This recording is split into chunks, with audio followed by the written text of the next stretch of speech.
오늘 함께 은혜 받으신 말씀을 합독하신 후에 말씀을 나눕니다. 요한복음 12장 23절로 25절 말씀을 합독하십니다. 읽습니다. 예수께서 대답하여 이르시되 인자가 영광을 얻을 때가 왔도다. 내가 진실로 진실로 너희에게 이르노니 하나님이 이 땅에 떨어져 죽지 아니하면 하나님 그대로 있고 죽으면 많은 열매를 맺느니라. 자기의 생명을 사랑하는 자는 잃어버릴 것이요 이 세상에서 자기의 생명을 위하는 자는 영생하도록 보존하느니라. 아멘. 공동체를 살리는 세 가지 방법 혹은 교회를 살리는 세 가지 방법.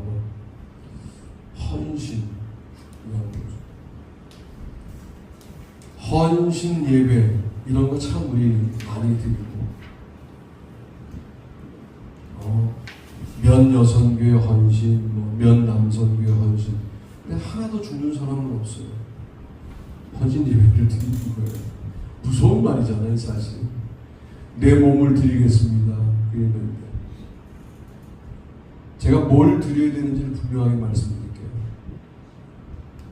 하나의 미랄이 되어 내가 죽었는데 그 결과를 내가 보고야 말겠다. 그건 안 죽겠다는 얘기군요. 여러분이 이 땅 가운데에서 수고한 거, 그 결과를 다 못 보십니다. 아브라함도 그랬고요. 이삭도 그랬고 야곱도 그랬어요. 살아있는 동안 보는 거예요. 결과는 어디 가서 보느냐? 하늘나라에서 보죠. 우리가 이렇게 이야기를 나누고 있는데 벌써 마음속에 어떤 마음이 드냐면 그게 뭐가 보는 거야? 이렇게 생각한다면 이 말씀은 죽었다 깨어나도 이해할 수 없어요. 기독교 신앙이 뭐냐? 내가 할 때 무슨 결과를 보겠다.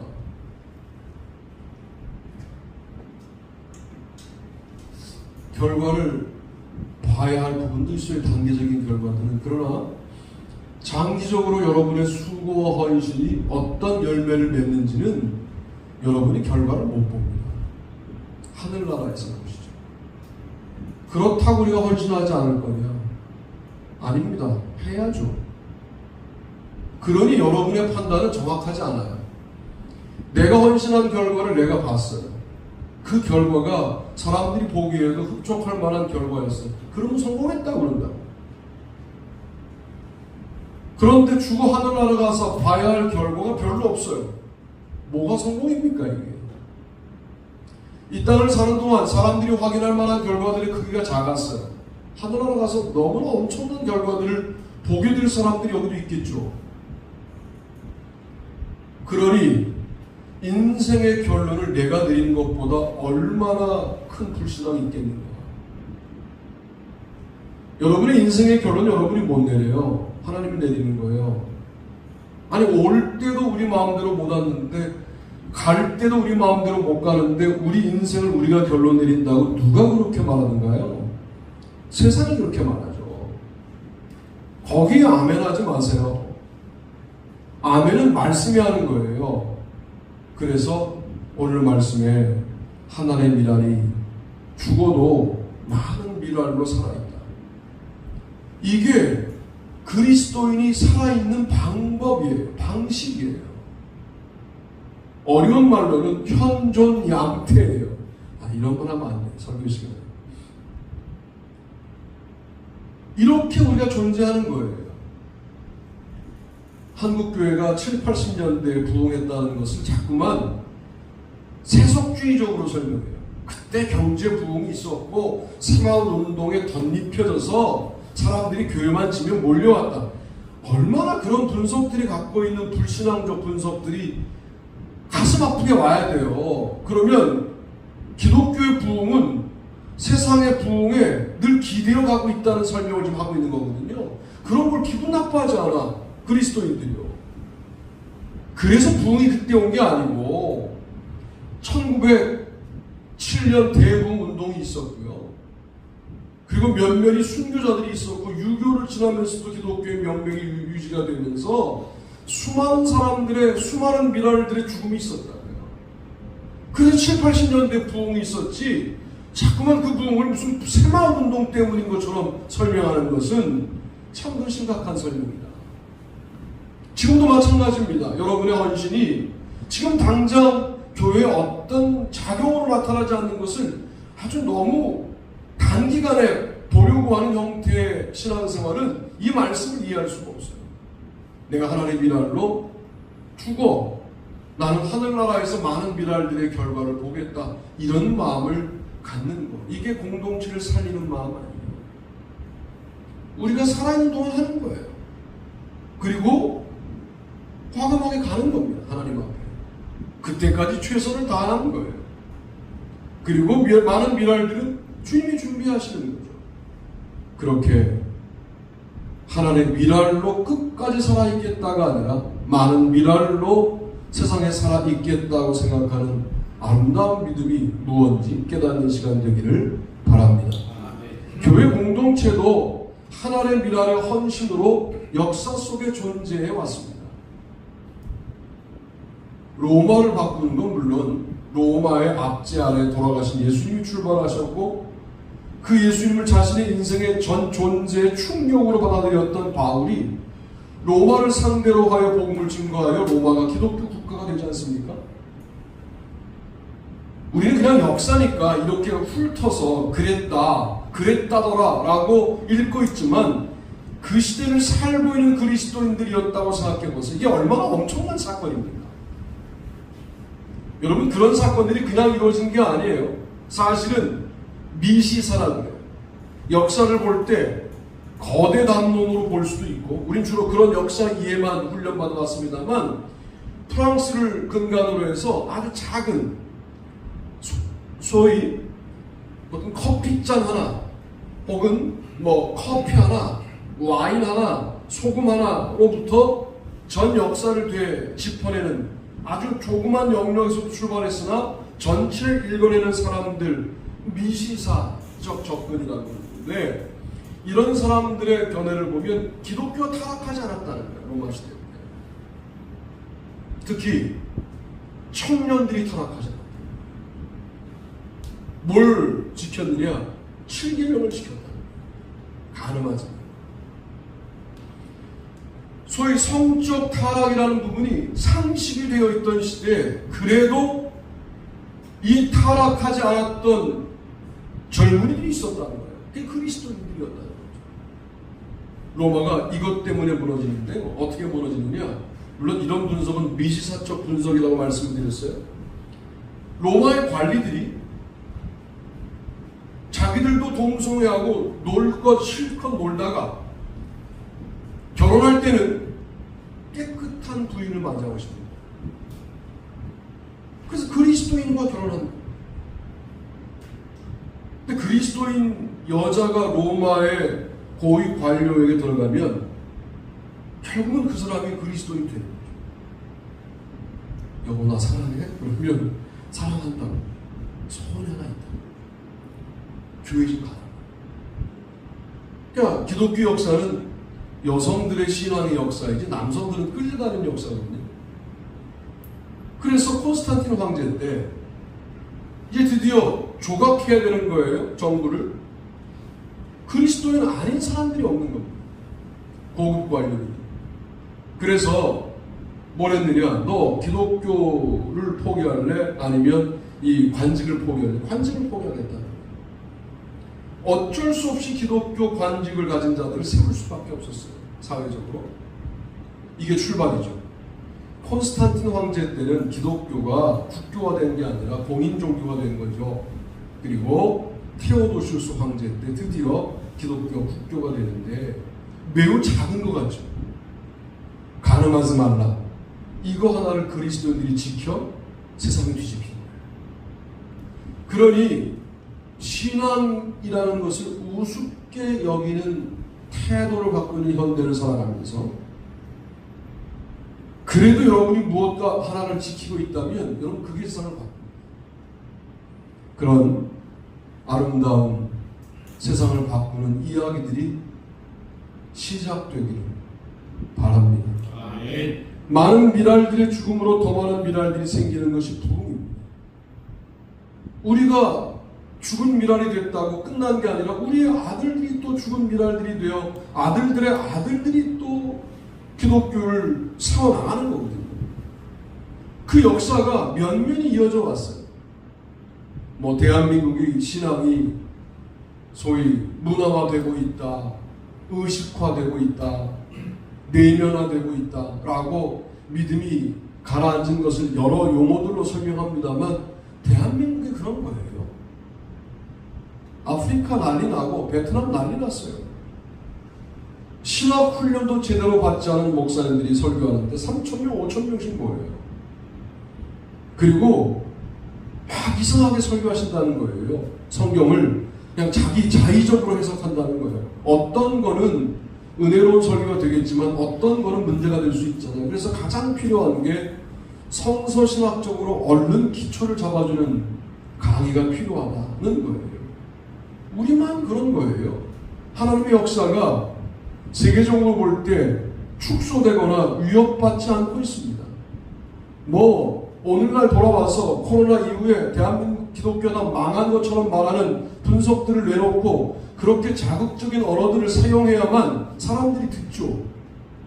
그런데 지금은 믿기 좋은 때입니다. 박해가 어디 있습니까? 교회 간다고 잡아 죽이는 일이 어디 있습니까? 그런 일도 없는데 뭐 우리가 이 기독교 신앙의 생명력을 잃어버릴 그럴 때가 아니죠. 그러니 우리의 헌신이 예전만 못한, 제가 포인트를 말씀드린다면 이런 거예요. 끝까지 내가 살아 결과를 보겠다. 내가 할 때 결과를 보겠다. 그러니까 다른 사람의 임기 동안에 있었던 일들을 싹 지우고 내 임기 동안에 새롭게 뭘 하려고 하는 이 아주 못된 버릇들이 대한민국에 있는 거 아닙니까? 대단한 정부도 마찬가지고 작게 교회도 마찬가지예요. 전임 목사가 해놓은 것들을 싹 지우려고 하는 겁니다. 새롭게 뭘 해보려고 하는 거예요. 그래야 뭔가 일어나는 것 같고 그래야 뭔가 부흥이 일어나는 것 같은 착각들을 하는 거예요.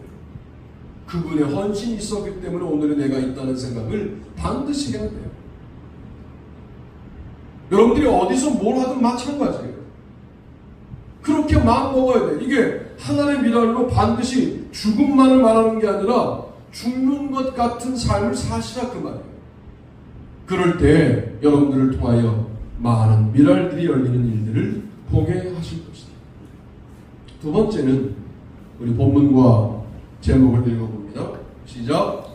청종. 그때 예수의 어머니와 동생들이 와서 밖에 서서 사람을 보내어 예수를 부르니 우리가 예수를 불러 앉았다가 여짜오되 보소서 당신의 어머니와 동생들과 누이들이 밖에서 찾나이다.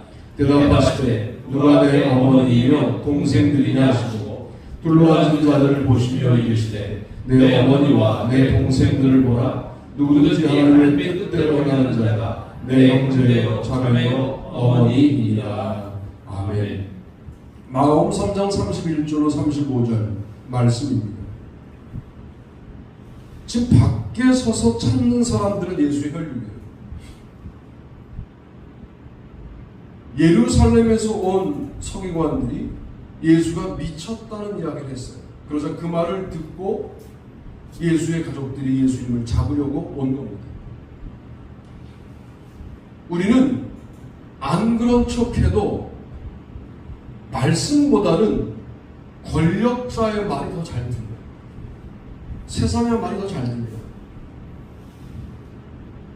어느 날 내가 온통 세상의 언어들로 내 마음이 가득하다면 그때쯤 말씀을 읽으셔야 할 때가 됐다라고 생각하시면 좋겠고, 어느 날 내 머리에 온통 세상의 정보만 가득하다면 하나님의 지혜로 내 마음과 머리를 채워야 할 때이다 라고 감지하는, 이 알아차리는 능력이 있기를 바랍니다. 아멘. 이게 영성이에요. 밖에서 부르는 사람의 이야기를 안에 있는 사람 중에 듣는 사람이 있는 거예요. 밖에서 찬양이다. 아마 예수님의 가족들이 온 것 같습니다.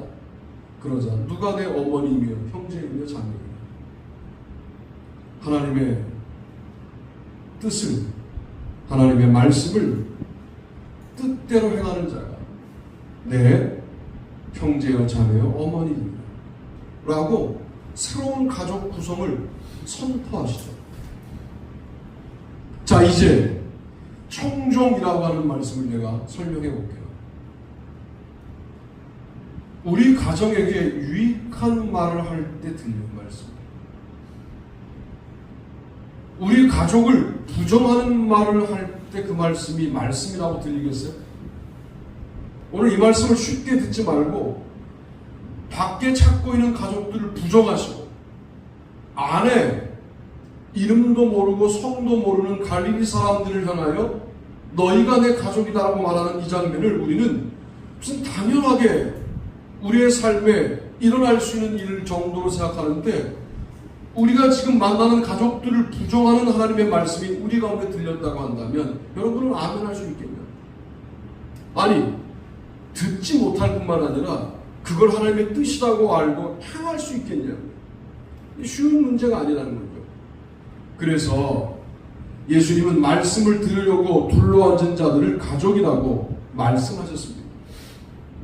그러니까 말씀을 같이 들어야 가족이에요. 말씀을 같이 나눠야 가족이에요. 같은 말씀을 묵상해야 가족이에요. 우리가 지금 같은 말씀을 계속 묵상하고 있어요. 저 혼자 하는지 여러분도 같이 하는지 알 수는 없지만 하고 있어요. 어쨌든 보내드리니까. 그게 가족이에요. 영적으로. 일단 형식적인 가족이죠. 근데 그 말씀 속에서 하나님의 뜻을 발견했어요. 그 뜻을 같이 행해요. 그래야 영적인 가족이에요. 그 가족은 육적인 가족을 넘어서는 가족이다 라고 말씀을 드려요. 이런 기준으로 말한다면 전 세계의 하나님의 교회가, 주님의 교회가 얼마나 있겠습니까? 건물의 위용에 속으시면 안 돼요. 건물만 큰 거일 수 있어요. 사람의 숫자에 속으시면 안 돼요. 사람만 많은 것일 수 있어요. 그들이 모두 더 힘들어요. 10,000명 모여봐요. 10,000명이 전부 가족이라고 하는 울타리에 하나가 되어 움직인다? 더 어렵죠. 규모가 작을수록 더 좋아요, 이거는.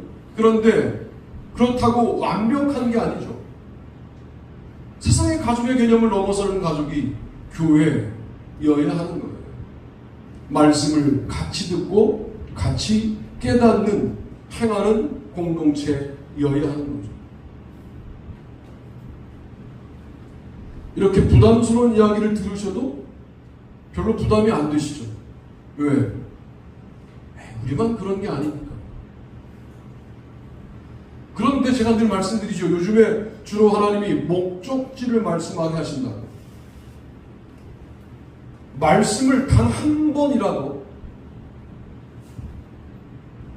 정말 추상 같은 명령으로 들려서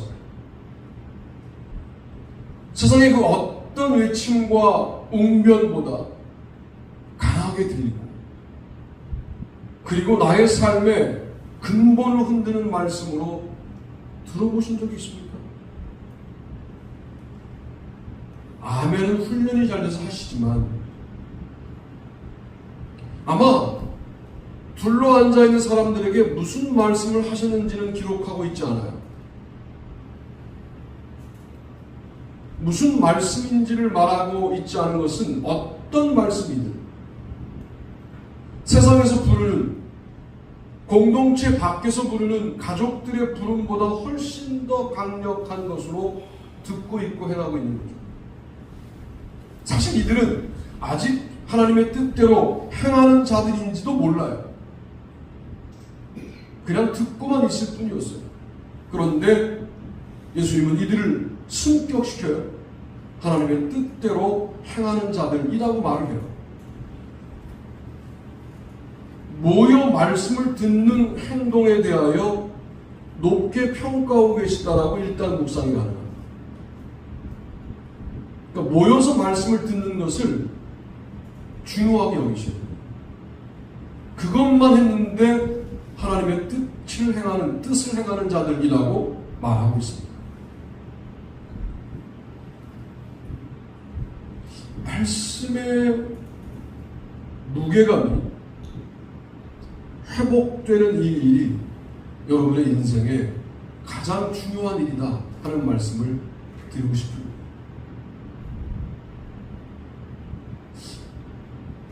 때마다 끼마다 뭘 먹어야 되는 문제가 대단히 심각한데 안 먹으면 또 허전하고 먹긴 먹는데 배가 그리 고프잖을 때 먹어서 늘 체중 관리는 안 되고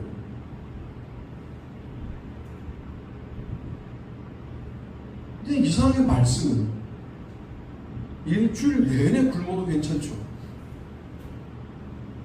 이거는 우리가 육에 속한 자 사르키코스라는 것을 증명하는 것이다. 그러니까 말씀에 대한 스스로의 무게감을 좀 한번 달아보는 점검을 하실 필요가 있겠다. 청종, 말씀에 순종하는 거예요. 한국 교회는 자꾸만 목사에게 순종해라 이렇게 가르치는데 아니에요. 목사가 전한 말씀에 순종하세요.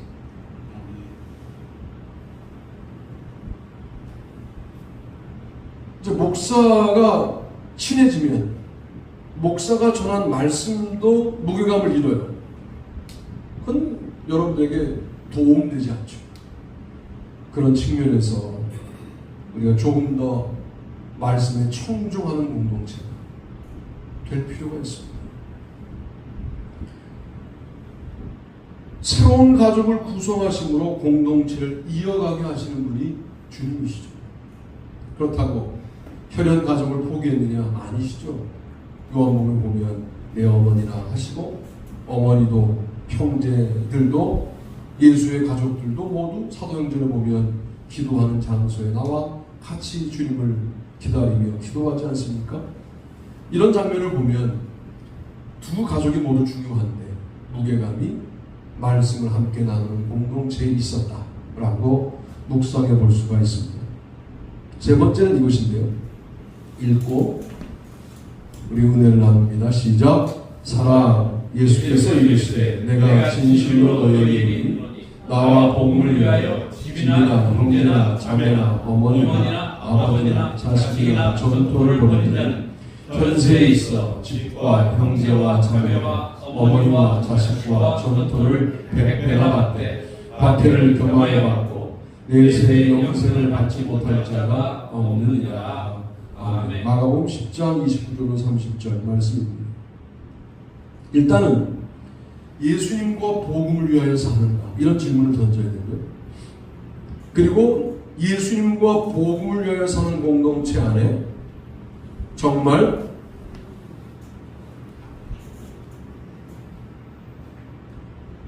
사랑이 있느냐? 사랑이 얼마나 구체적이냐면 이런 거예요. 66년, 70년 유대 로마 전면 전쟁에서 집을 잃어버린 사람은 교회 같은 거예요. 집이 넓어진 거죠. 100배 커진 거예요. 집이 생긴 겁니다. 아버지는 부활시킬 수가 없죠. 그러니까 아버지를 버렸는데 아버지를 주겠다는 말씀 안 하세요. 어머니를 버렸다고 말하지만 어머니를 잃어버린 자들은 공동체 어머니들이 되어주는데 돌아가신 어머니와 진배 없는 어머니들이 100명 이상 생기는 거죠. 그래서 100배가 됩니다. 형제와 자매도 마찬가지입니다. 형제와 자매라고 하는 이 용어 때문에 로마 정부에서는 기독교인의 모임을 의심했었어요. 그래서 근친상간 집단이다 이렇게 오해했었어요. 모두 형제라고 하니까, 모두 자매라고 하니까. 그들의 한계 내에서의 판단이었던 거죠. 그러나 나의 형제가 전쟁에서 죽었어요. 형제들이 100배 생기는 거죠. 그게 교회였어요. 지나가는 말로 어려움을 당했다며 이 정도가 아니라 잃어버린 형제의 자리를 채워주는 거예요. 이게 오늘날 우리에게 던지는 의미가 뭐냐? 이런 구체적인 사랑이 공동체에 있느냐라고 묻고 있는 거죠. 심한 경우에 어려운 일을 당하면 우리가 어느 정도의 공동체냐면 가족적으로 어려운 일을 당하면 일단 교회를 떠납니다. 그 선택을 해요. 너무 비참한 거죠, 이거. 아니, 그분의 믿음 때문에 비참한 게 아니라 우리가 그 정도밖에 안 된다는 것 때문에 비참해요. 본인이 개인적인 문제가 생겨요. 혼자 감당하려고 해요. 공동체에 내놓지 못해요. 우리가 그 정도의 신뢰성 밖에는 갖고 있지 못한 것이 비참해져요.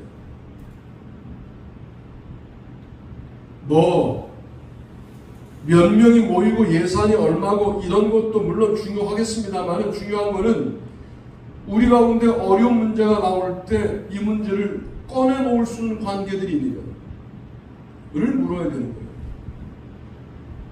교인이 3,000명 모이면 뭐합니까? 담임 목사의 아내가 암에 걸렸는데 얘기할 성도가 없어요.